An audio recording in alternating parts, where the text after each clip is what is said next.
You will hear a number of different recordings. You will have time to read the questions before each recording and time at the end of each recording to check your answers. The recordings will be played once only. The test is in 4 sections. Now turn to Section 1. Section 1, you will hear a conversation between a customer and a receptionist at a car rental agency. First, you have some time to look at questions 1 to 5.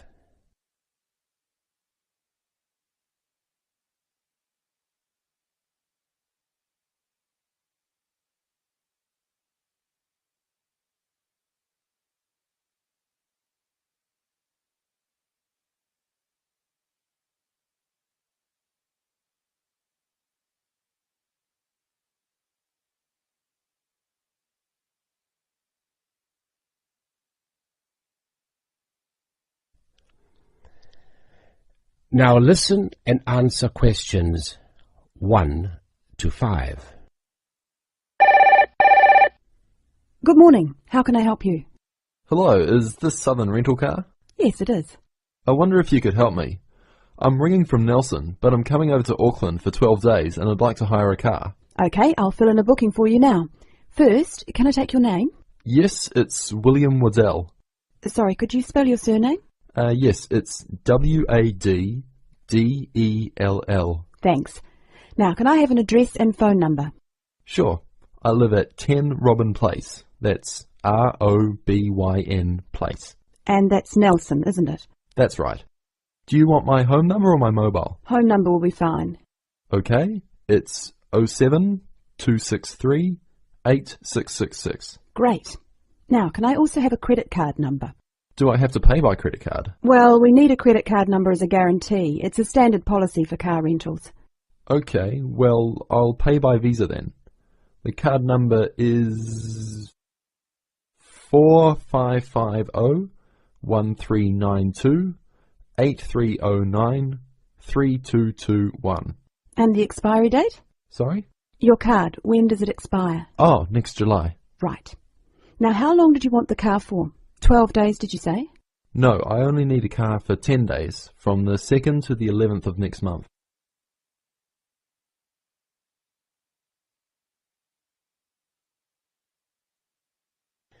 Before you hear the rest of the recording, you will have some time to look at questions 6 to 10.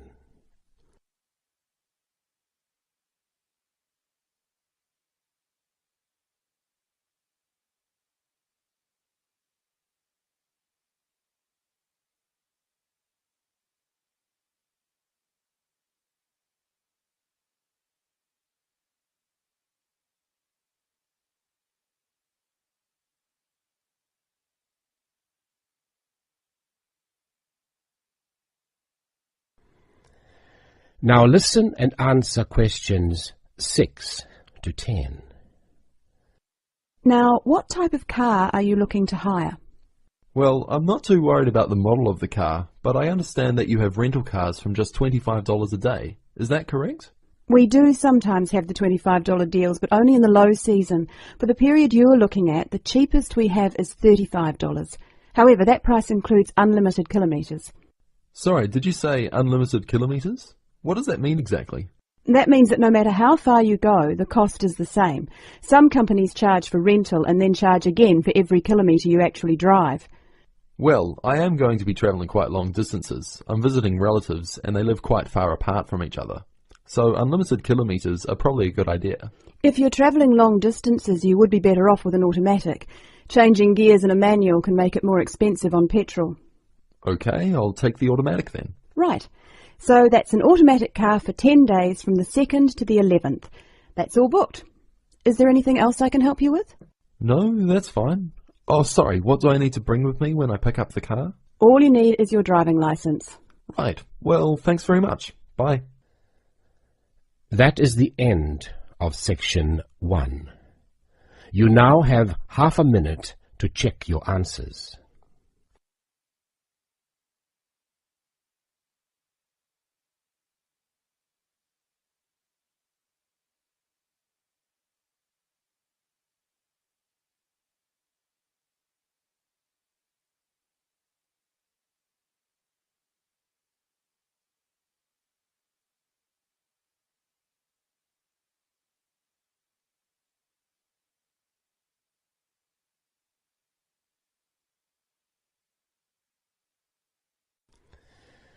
Now turn to Section 2. Section 2. You will hear someone talking about travelling around New Zealand. First, you have some time to look at questions 11 to 15.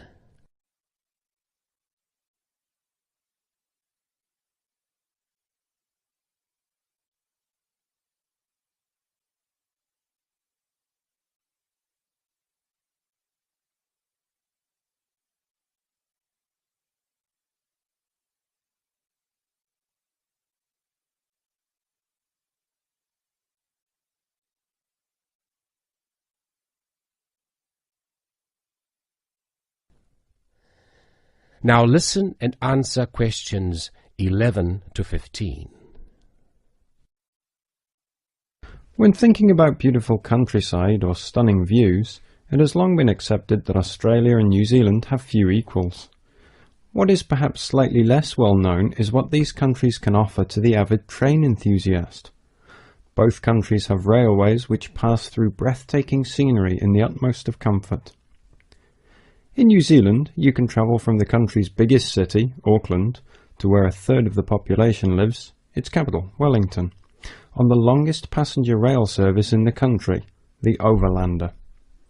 Crossing 681 kilometres, the train winds through the lush farmland of the Waikato and up the Raurumu spiral onto an amazing volcanic plateau surrounded by native bush.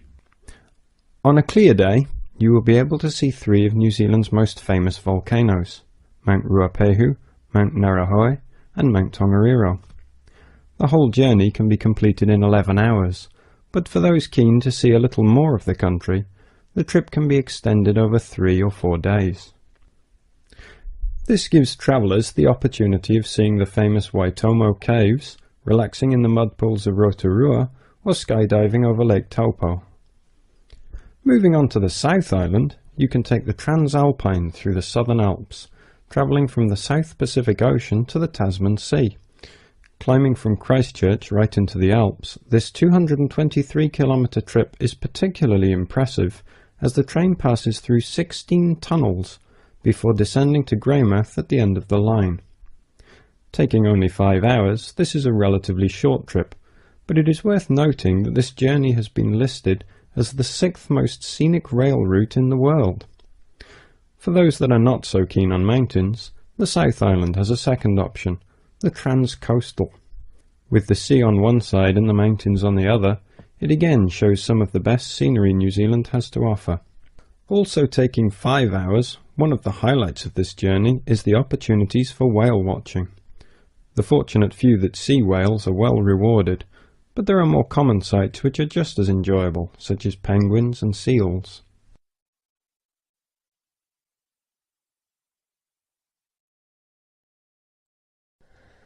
Before you hear the rest of the recording, you have some time to look at questions 16 to 20.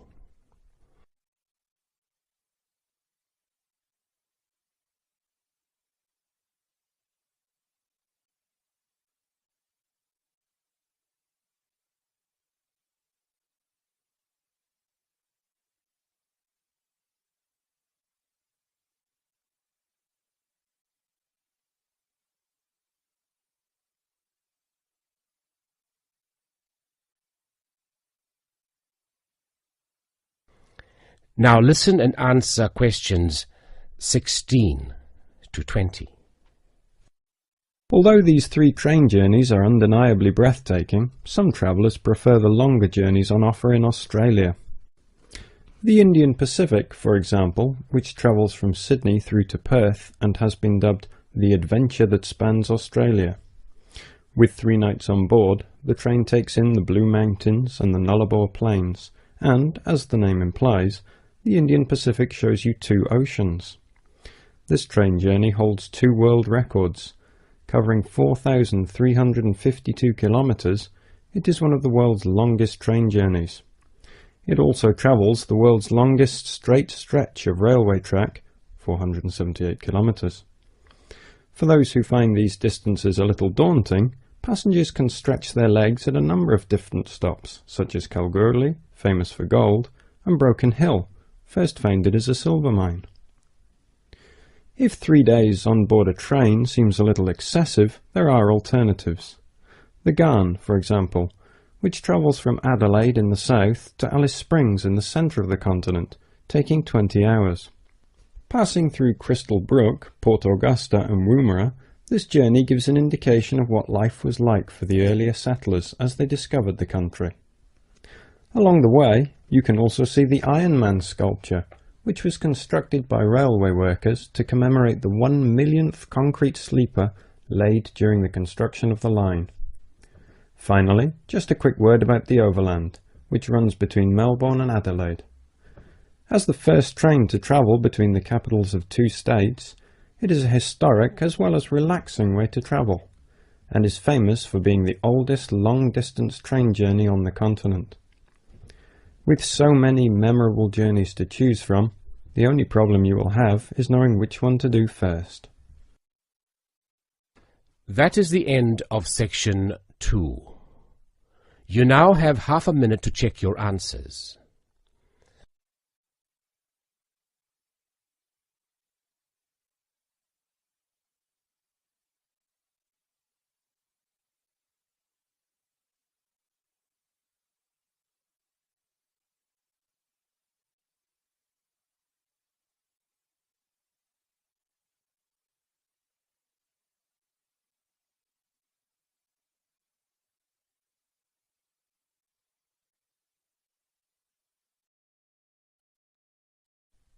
Now turn to section 3.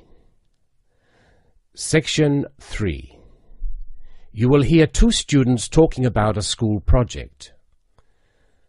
First, you have some time to look at questions 21 to 25.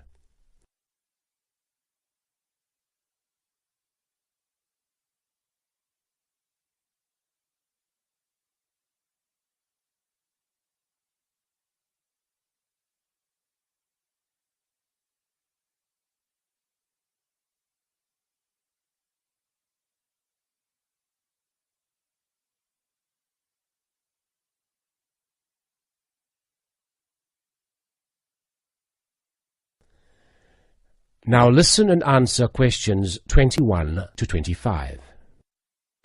Hi, Lynn. How's your project coming along? Oh, not very well. I've got all the information, but I can't seem to organise it into a presentation. Well, you'd better hurry. You only have 1 more week. Yes, that's okay. It's just that... Well, why don't you try your presentation on me? Maybe I can help. Oh, really? Great! Okay, well, I've chosen solar power for my subject, and I'm going to talk specifically about domestic water heating. You know, like the ones popular in America. I've got some facts here. Oh, that's good. But just start your presentation from the beginning. Oh, right. Well, here we go then. There are many reasons why we should be looking elsewhere for energy sources.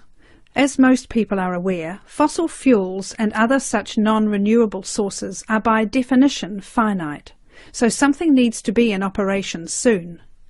Currently, there are a number of alternative energy sources available which can, with a little preparation, be used to provide for a significant part of our domestic energy requirements.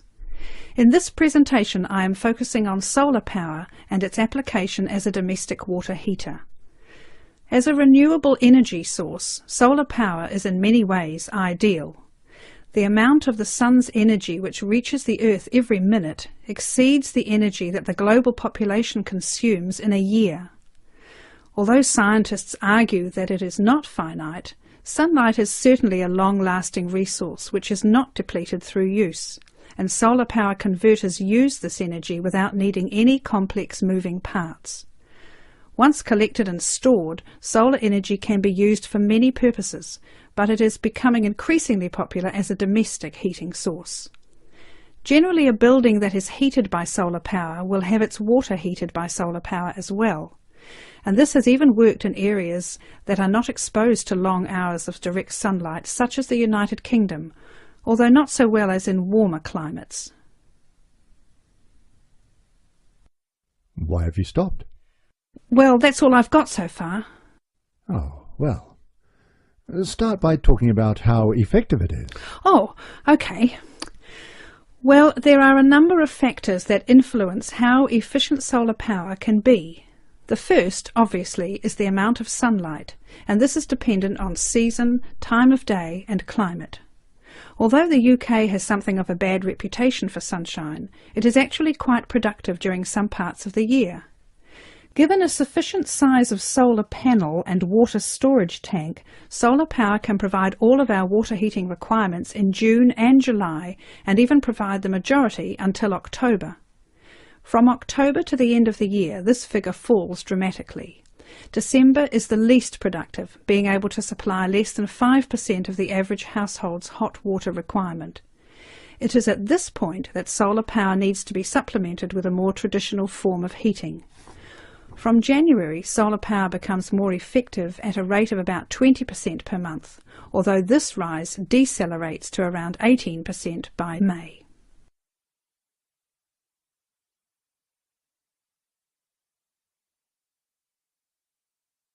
Before you hear the rest of the recording, you have some time to look at questions 26 to 30.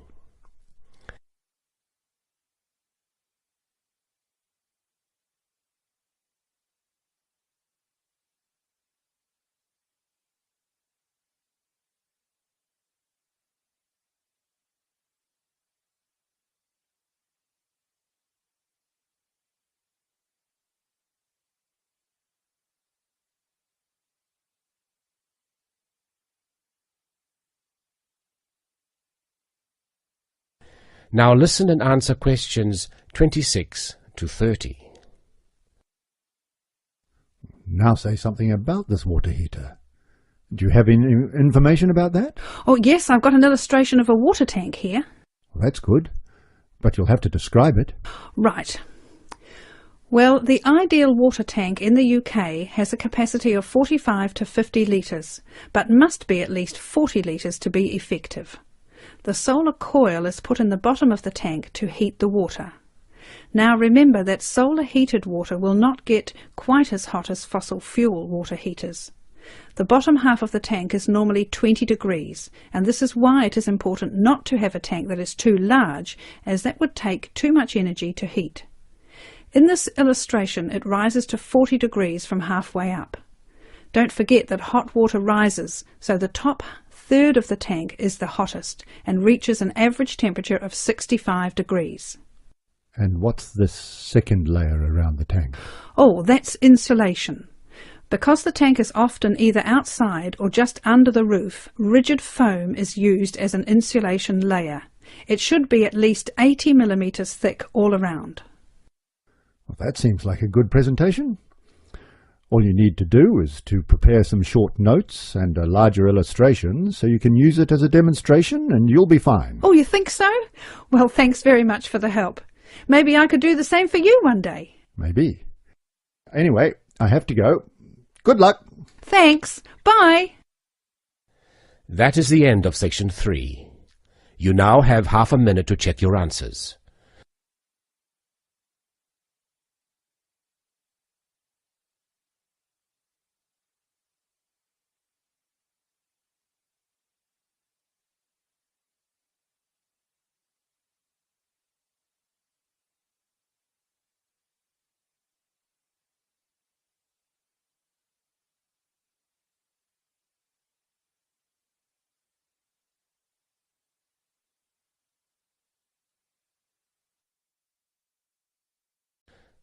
Now turn to section 4. Section 4. You will hear an interview with a marketing director. First, you have some time to look at questions 31 to 40.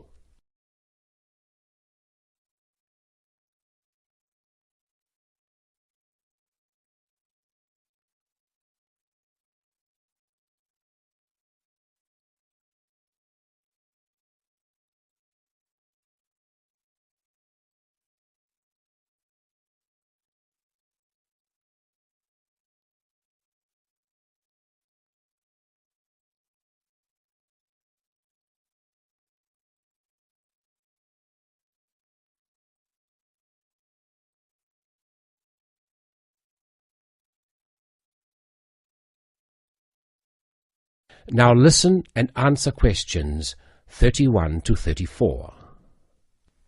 Continuing our theme of business marketing, I have with me today Mr. Brian Kinsella, who is here to talk about the differences between marketing a product and marketing a service. Good morning.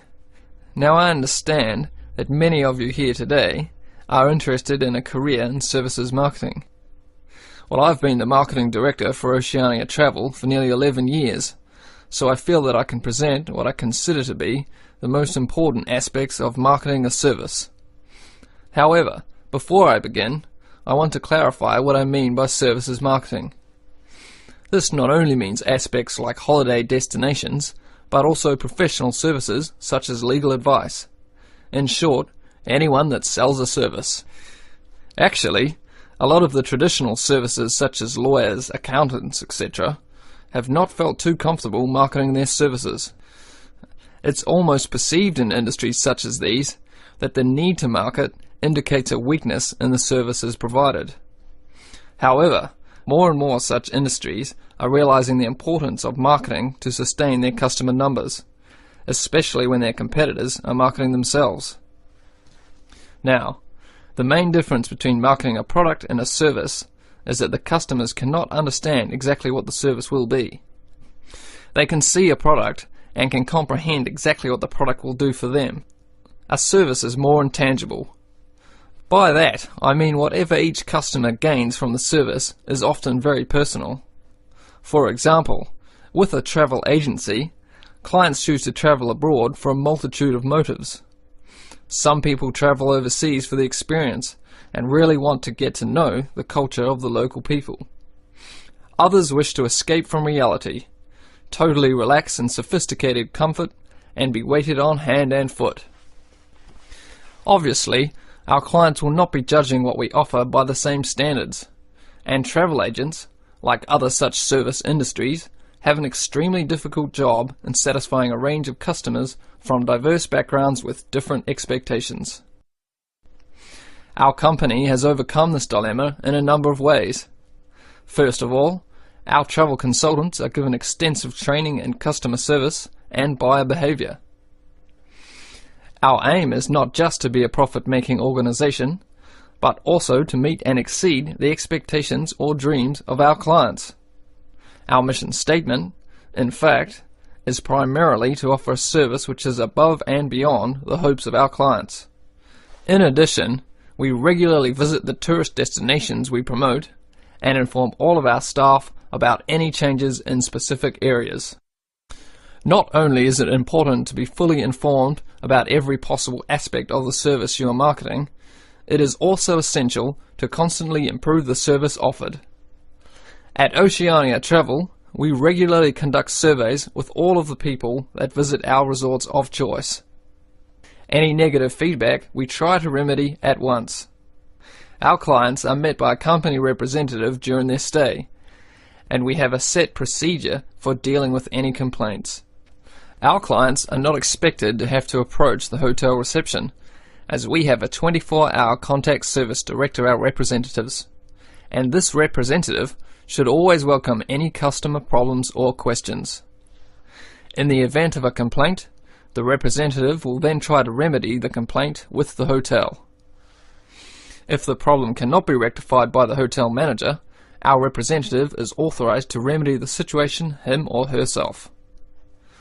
For situations beyond the representative's authority, our complaints department is contacted.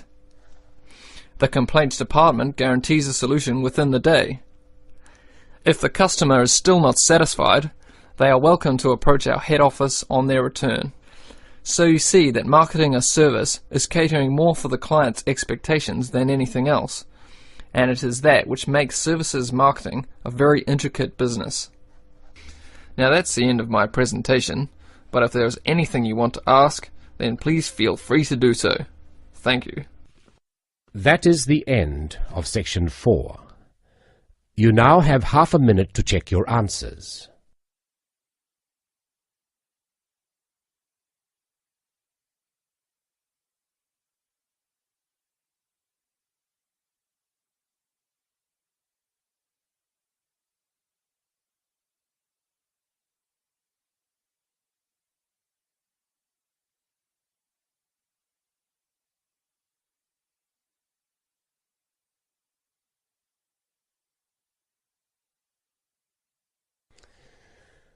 That is the end of the listening test. You now have 10 minutes to transfer your answers to the answer booklet.